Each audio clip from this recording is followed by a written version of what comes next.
Bonsoir à toutes et à tous, bienvenue dans le 112e numéro de Toujours Debout, votre quasi quotidienne d'information et de combat. Une émission qui commence à 19h et quelques minutes, car aujourd'hui c'est jour de manif. Ce jeudi 13 avril 2023 était une journée de grève et de mobilisation, la 12e appelée par l'intersyndicale depuis le début du bras de fer autour de la réforme des retraites. Bien entendu, on en parlera ce soir, car tous les soirs, le média vous fait vivre toutes les luttes sur son plateau, sur les piquets de grève et aux manifestations aux quatre coins de la France. Et vous le savez, ce n'est possible que grâce à votre soutien. Abonnez-vous aux médias à partir de 5 € par mois et soutenez à la fois les luttes et le média des luttes. Vous êtes notre seule force pour garantir une information libre et indépendante. Rendez-vous sur soutenez.lemediatv.fr. Gérard Filoche nous a rejoint en visioconférence. Bonsoir Gérard Filoche, je vous rappelle que vous êtes ex-inspecteur du travail et fondateur de la gauche démocratique et sociale. Quel bilan faites-vous de cette journée, Gérard Filoche ? Écoutez, tout rend optimiste. Ça, non seulement ce n'est pas fini, comme il croit pouvoir nous le dire, mais une telle lame de fond qui dure au bout de 13 manifestations. Il y a eu 30 millions de manifestants selon les syndicats, et 15 millions selon la police. Mais il y a des gens qui sont venus à 5, 6, 7 manifs, il y en a d'autres qui sont venus au moins à une. Donc en fait, comment on peut chiffrer les 135 manifestants à Ouessant, 200 à Groix, 450 à Romorantin, 1000 à Ploërmel, dans les plus petits sites reculés, le salariat a bougé. Donc ça n'a aucune raison de s'arrêter et de s'éteindre. Et aujourd'hui, qu'est-ce qui se passe? C'est qu'on a le Conseil constitutionnel demain. Comment peut-on accepter dans un pays comme le nôtre quand même, éduqué, développé, dont on dit qu'il est démocratique, que 9 personnes décident ce que 90% des salariés refusent? Ils sont 9, on les appelle sages. Je trouve que c'est abusif. Vous trouvez qu'Alain Juppé est un sage? Laurent Fabius encore moins. Oui, mais écoutez, Alain Juppé, il a été condamné au repris de justice. C'est lui qui, en 1995, a fait la loi de financement de la sécurité sociale dont vous parliez, et qui sert de véhicule, c'est-à-dire qui a enlevé aux assurés sociaux le droit d'élire leurs représentants aux caisses de la protection sociale. Moi, je suis pour un retour à des élections. C'est notre salaire, la protection sociale. C'est un parti de notre salaire, la cotisation. Ça fait un budget de 850 milliards. Pourquoi ce sont des technocrates à Bercy qui le décident, un président qui est reparti au Canada qui décide, et 9 passages qui vont arbitrer demain dans le dos du peuple? Il n'y a rien de démocratique là-dedans, qu'on ne nous fasse pas des discours en disant c'est la Constitution, parce qu'une Constitution qui prévoit des mécanismes comme ça, c'est pas une Constitution populaire. C'est une constitution élitiste. Oui, d'ailleurs, Gérard Filoche, centralisée. Vous n'êtes pas le seul à remettre en cause la légitimité des membres de l'institution. Est-ce que le Conseil constitutionnel, dans sa forme actuelle, a l'autorité morale nécessaire pour mettre les Français d'accord? Sinon, sur le fond, du moins, sur son verdict. Je pose la question à Gérard Filoche et ensuite, je vous écoute. Et bien sûr que non, il n'a pas autorité. L'Assemblée nationale a été contre cette réforme. Ça a été masqué par le coup de force du 49-3. Mais tout le monde sait donc qu'au sommet, comme dans le pays, elle est minoritaire. Donc tout ce qui procède au prolongement, Conseil constitutionnel, promulgation, entêtement de Macron, relève du coup de force. Et je comprends l'indignation de ceux qui ont parlé avant moi, parce que n'importe qui, quand on a une discussion dans la rue, est en colère. Les mots ne sont plus polis, ils ne sont plus mesurés, parce que qu'on peut pas accepter de se faire ça. Les plus belles années de la retraite, c'est entre 60 et 65 ans. Les plus dures années au travail, c'est entre 60 et 65 ans. Si on vit plus longtemps, c'est pour en profiter plus longtemps. Et si on vit plus longtemps, c'est parce qu'on a la retraite à 60 ans. Parce que si la retraite est reportée, on mourra plus tôt. Et il y a déjà une stagnation de l'espérance de vie. Il y a déjà un léger recul de l'espérance de vie en bonne santé. Et puis à 55, 56 ans, 2 salariés sur 3 sont déjà inaptes, malades, au chômage, écartés du travail ou déclassés. Et donc tout ça n'a ni queue ni tête, il faut qu'ils retirent. Nous savons bien que, en vérité, les seniors ne peuvent pas, la biologie du corps humain n'a pas changé. À 55 ans, toutes les tâches deviennent difficiles, mentalement ou physiquement. Et par conséquent, l'argumentaire a été fait. Il n'y aura pas 1 200 € pour tout le monde. Les femmes vont être lésées beaucoup plus encore. Et puis, il y aura pas du travail pour ceux jusqu'à 64 ans.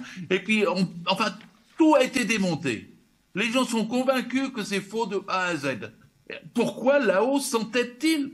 C'est une anomalie explosive et je partage l'idée. L'idéal, ce serait qu'il y ait 10 millions de grévistes et puis que les occupations d'entreprise se fassent comme en mai 68. Mais ça va peut-être se faire. Parce qu'il suffit d'un déclencheur. Je soutiens les éboueurs. Les éboueurs, ils ont voté qu'ils reprenaient tous la grève le 13 avril, c'est-à-dire aujourd'hui. Et est-ce que le verdict du Conseil constitutionnel pourrait être ce déclencheur? Ça peut l'être, bien sûr, comme le 49.3 l'a été. Tout est aujourd'hui sur la table. Et là-haut, enfin, je ne sais pas dire le fanatique qui nous dirige, mais il paraît qu'il est parti au Canada. Ouais. Chaque fois qu'il y a un grand truc, il s'en va. Et après, il dit, venez me chercher. Il y a une espèce de folie chez cet homme. Et donc, il y a quelque chose d'irrationnel dans le système à cause de la folie fanatique de cet homme. Et donc, personne peut-il infléchir? Alors, ça sera explosif. La société ne peut pas vivre comme ça. Il paraît qu'elle a convoqué les 13 organisations de l'intersyndicale, enfin convoqué. Il a dit, il est prêt à les recevoir. Mais quelle dramaturgie ou comédiante. Parce que ça fait 2 mois qu'il refuse de les recevoir. Et alors, quand il aura tout à sa botte, que le Conseil constitutionnel leur a donné raison et qu'il aura promulgué, il va recevoir pour parler d'autre chose. On ne peut pas faire plus injurieux. On ne peut pas faire plus méprisant. Ça va être comme avec Madame Borne. L'agenda ne va pas accepter de mettre la question des retraites à la discussion. À quoi ça sert? Quel sera l'ordre du jour? Il faut nous faire une nouvelle loi travail pour supprimer les CDI, pour ubériser les salariés, pour faire qu'on touche maintenant aux cotisations sociales. Il faut supprimer toutes les cotisations sociales, c'est-à-dire faire mourir la sécurité sociale. C'est dans son programme, les gens font pas assez attention. Et donc c'est vrai que si on lâche, et personne n'a l'intention de lâcher sur la question des retraites, il fera le reste. Donc nous sommes dans une lutte de classe aiguë, avec un pouvoir bunkérisé, et ce n'est que l'action de masse solidaire de tous ceux qui sont dans la rue aujourd'hui pour la 12e, 13e fois, et qui devront l'être encore, parce qu'on ne peut pas s'arrêter. C'est cette action de masse qui va décider. Moi, j'ai pas d'influence, je peux pas dire aux gens occuper les entreprises. Je suis un vieux militant de mai 68, mais je sais que quand les entreprises ont été occupées, les patrons ont négocié. Ils ont tout de suite dit au pouvoir, stop, pas de touche. Ce serait une bonne chose si ça arrivait aujourd'hui. Ça ne se décrète pas. Ça a été spontané le 13, 14, 15, 16, 17 mai 68. Peut-être ça pourrait être spontané aujourd'hui et ça changerait la donne. De la même façon que les quelques millions de manifestants qui viendraient en plus après le Conseil constitutionnel, là, dans la semaine qui vient, et faut que ça explose. Je ne sais pas le dire autrement, je suis pas pour l'explosion au niveau de ça, moi, pas les grands soirs, ça, mais il faut quand même que ça explose. Gérald Filoche, est-ce que vous trouvez que les actions syndicales ont été trop timides, que les formes syndicales d'action se sont montrées inefficaces ou pas assez efficaces face à la radicalisation du pouvoir? On peut toujours faire mieux, mais quand même, vous vous rendez compte, l'intersyndicale, ceux qui crachaient sur les syndicats, ils doivent se couvrir de cendres aujourd'hui. Nos syndicats se sont montrés, en étant unitaires, d'une force incroyable. Et il faut se féliciter, même si on doit aller toujours plus loin. Et moi, je mise pas. Il faut pas miser sur la division. Nous sommes 30 millions de salariés. Nous militons pour l'unité et nous voulons que cette unité se prolonge, car elle nous aide. L'unité, c'est toujours ce qui permet d'être plus fort et puis, y compris de radicaliser le mouvement, parce que quand on se sent fort, on va plus loin. Et donc, oui, moi je le dis, sans syndicat, on n'a rien. Sans syndicat, on n'est rien. Et tous ceux qui ont tapé sur les syndicats ont eu bien tort.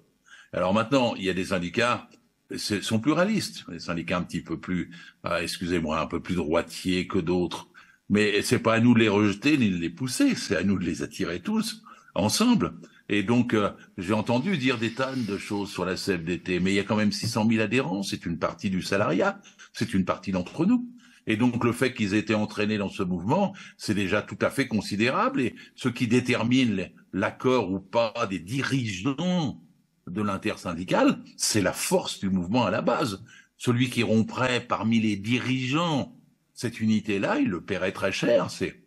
La CFDT s'en souvient, ça lui était arrivé en 2003 lorsque Chérec était allé signer dans le bureau de Raffarin, dans le dos des autres syndicats, et ils avaient perdu combien 10% des votes aux élections professionnelles et plus de 100 000 adhérents. Et je ne pense pas qu'ils soient prêts à recommencer, puisque il y a eu un congrès de la CFDT l'an passé qui a donné mandat à Laurent Berger, qui jusqu'à présent l'exerce parfaitement, de refuser jusqu'au bout la retraite à 64 ans. Donc, on doit y aller jusqu'au bout. Les modalités tactiques peuvent toujours faire l'objet d'ajustements. Mais quand même, avoir dit qu'on bloquait la France à partir du 7 mars, c'était un signal. C'est aux salariés non pas d'émettre des doutes sur l'intersyndicale, mais de combler et de remplacer tout ce qui n'est pas dit, tout ce qui n'est pas fait. Je me répète, l'occupation des entreprises, je me répète, le fait qu'il puisse y avoir 7-8 millions dans la rue en même temps, c'est le coup de grâce qu'on peut souhaiter à Macron. Alors Laurent Berger a affirmé que le combat syndical contre la réforme des retraites était loin d'être terminé et se projette vers de grandes manifestations populaires pour le 1er mai. On va attendre le 1er mai. Il y a quand même une autre date, non, avant le 1er mai. Non, je suis sûr qu'il en faudrait une avant le 1er mai. C'est mon opinion personnelle. Moi, je commande pas. Je suis pour que la NUPES tienne son rôle au plan politique et se propose comme une issue politique unitaire pour tout le monde, avec une solution pour gouverner. Mais je ne commande pas aux syndicats. Les organisations syndicales sont indépendantes et elles vont trouver leur rythme. J'écouterai ce que dit l'intersyndicale ce soir. Mon opinion personnelle est qu'il faut des relais avant le 1er mai, y compris à partir de demain, le jour de la décision du Conseil constitutionnel, et sans doute samedi, quand elle sera connue par tout le monde. Et puis ensuite, après, il faut d'autres échéances. Je reviens quand même... Une échéance d'ailleurs demain. Sur l'occupation des entreprises. Je reviens quand même sur la question de l'occupation des entreprises. Parce que si on force le patronat à négocier, il dira à Macron, allez, stop. Parce que les forces qui peuvent faire pression sur Macron, elles sont déjà un petit peu à l'œuvre. Il est isolé dans son propre monde. Il a des clivages, il a des gens qui lui disent, bon, attention, c'est peut-être risqué, l'explosion sociale, faut peut-être pas aller jusqu'au bout. On est au bord de l'avoir, et donc, il n'est pas impossible que l'occupation des entreprises, si elle se développait, les grandes, l'automobile, l'aviation, Sanofi, c'est à eux, aux salariés qui sont là, qui ont les choses en main, Safran, Hispano-Suiza, tout ce qui est la métallurgie, tout ce qui est la chimie, c'est eux qui tiennent les clés de la situation. Et je sais que beaucoup ont déjà payé de leur personne, les raffineries et tout ça. Les cheminots ont beaucoup payé de leur personne et de leur salaire. Mais il y a des secteurs du privé en plus. Alors c'est pas les fonctionnaires, parce que faut pas toujours dire la fonction publique. Vous savez, à Marseille, il y a eu une manifestation avec 280 000 manifestants. Je crois que c'est la plus grande de toutes. Et il y a 33 000 fonctionnaires à Marseille. Alors c'est forcément 280 000 moins 33 000. C'est forcément le privé. Ça a dû toucher toutes les catégories. De la même façon, quand on assiste à des défilés dans des petits villages ou dans des petits secteurs, c'est parce qu'au fond, tous se sentent solidaires des salariés. Je répète toujours, 30 millions de salariés sont concernés par la réforme des retraites. À peu près 18 millions et demi dans le privé, 5 millions et demi environ dans le public et parapublic. Et puis il y a 5 millions et demi de chômeurs, toujours, 6 millions, le chômage n'a pas baissé, contrairement à ce que dit le pouvoir, et qui sont eux des salariés temporairement privés d'emploi qui sont concernés. Sans parler des jeunes, les jeunes sont des salariés en formation. Quant aux vieux retraités dont je suis, en fait notre retraite dépend de ceux qui travaillent. Moi, il y a des gens qui travaillent qui m'écoutent, je leur dis je vous aime. Parce que c'est de leur travail que vient, c'est ça la solidarité intergénérationnelle, que vient la retraite de ceux qui sont en retraite. Donc les retraités aussi doivent être solidaires. D'ailleurs, sur 14 millions de retraités, il y en a à peu près la moitié, 50%, qui sont en dessous de 1 000 euros. Donc, ils ne se laissent pas abuser, eux, par les fausses promesses de messieurs Macron, Dussopt et de Madame Borne. Tout le monde sait que c'est du pipeau depuis. Alors, donc, tout ça fait un élan solidaire. C'est pour ça qu'on a 93%, on ne dit jamais assez, des actifs dans les sondages. Et ça ne se dément pas. 93% des actifs sont contre. Donc, en fait, c'est le salariat qui produit les richesses. C'est le salariat qui fait tout vivre dans ce pays et qui n'en reçoit pas la part qu'il mérite en retour. Et donc le salariat entier, de l'ingénieur au balayeur, du cheminot au métallo, de mécanicien à l'informaticien, de la caissière à l'infirmière, de la secrétaire au manutentionnaire, ils sont tous concernés. Et c'est ça qui est notre force et qu'on va traduire, j'espère, là, Voilà. Demain, après-demain. Exactement. Donc, on est tous d'accord autour de cette table. Donc, que la mobilisation va se prolonger même après le verdict du Conseil constitutionnel. Elle va même peut-être se durcir, cette mobilisation. Oui, elle va avoir un effet hémorragique. Oui. Alors, est-ce qu'on connaît pas encore la prochaine date de la... Non, merci. toujours pas. À vous toutes et tous d'avoir suivi ce direct un peu spécial, une édition spéciale de ce soir. C'est maintenant à vous de jouer. Ils ont des milliards, mais nous sommes des millions. Alors abonnez-vous aux médias à partir de 5 € par mois et soutenez la première chaîne de télévision réellement indépendante et engagée du pays. Rendez-vous sur soutenez.lemediatv.fr et moi je vous remercie pour votre attention et vous souhaite au nom de toute l'équipe une très bonne soirée.